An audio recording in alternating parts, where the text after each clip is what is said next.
ఏ క్రైస్తవుడైతే క్రీస్తును కాకుండా ఇంకొకరిని బట్టి ఎక్సైట్ అవుతూ ఉంటాడో ఆ వ్యక్తిని చూసినప్పుడు ఆ వ్యక్తిని క్రీస్తు వలె రూపాంతరపరచాలి అన్న దాహము తీవ్రత అధికమవుతుంది. ఒక వ్యక్తిని అప్రిషియేట్ చేయడం తప్పులేదు. ఒక వ్యక్తి యు ఆర్ సో పవర్ఫుల్ అనడంలో తప్పులేదు. కానీ నీది మొత్తం మర్చిపోతావు చూడు.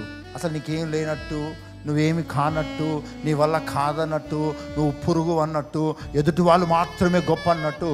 మీరు నన్ను చేసినా, మీరు ఇంకొకరిని చేసినా అది దేవుని రాజ్యానికి విరుద్ధమైనది. ఎస్, ఒకరిని మనం గుర్తించడం అనేది, హానర్ చేయడం అనేది, అప్రిషియేట్ చేయడం అనేది చాలా important. At the same time same grace is working in your life also.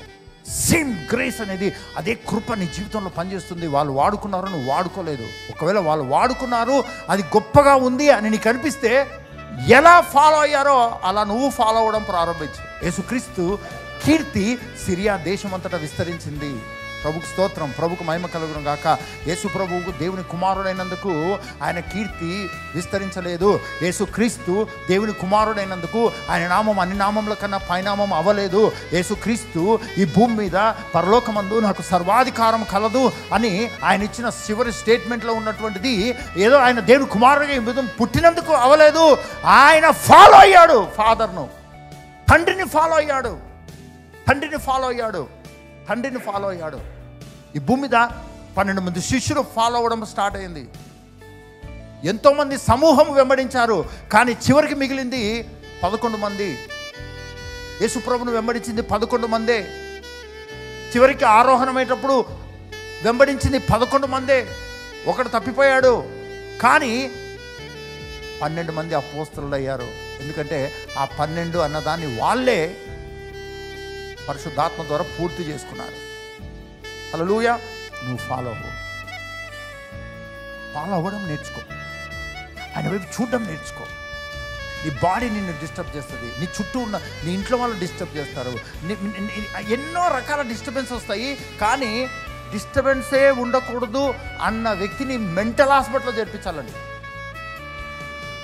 అసలు శోధనలే ఉండకూడదు అన్న వ్యక్తిని తీసుకెళ్ళి అమెరికా పిచ్చి హాస్పిటల్లో చేర్పించాలి. ఎందుకో తెలుసా అండి, ఇట్స్ కామన్. నువ్వు ఏమన్నా చెయ్యి, నీకు వ్యతిరేకత ఉంటుంది. నువ్వేమన్నా చెయ్యి, ఎవరు నిన్ను అప్రిషియేట్ చేయరు. నువ్వెంతన్నా మేలు చేయి, వాళ్ళు తిరిగి నీకు ఏదైనా నష్టమే చేస్తారు తప్ప మేలు చేయరు. నువ్వు don't expect any favourable things from the people. ఏదో ఫేవరబుల్గా వాళ్ళు చేయాలని నువ్వు కోరుకొని వాళ్ళు చేయకపోతే నువ్వు డిప్రెస్ అవ్వద్దు. అవ్వదు, అది జరగదు. నువ్వు డిసప్పాయింట్ అవుతూనే ఉంటావు, కానీ నువ్వు ఫాలో అవ్వాలి.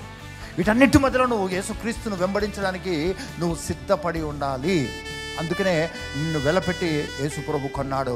అందుకనే ఆయన నివాస స్థానముగా నిన్ను చేసుకున్నాడు. ఆయన ఆత్మను నీలో నివసింపజేస్తున్నాడు స్థిరముగా ఆయనను ఫాలో అవ్వడానికి.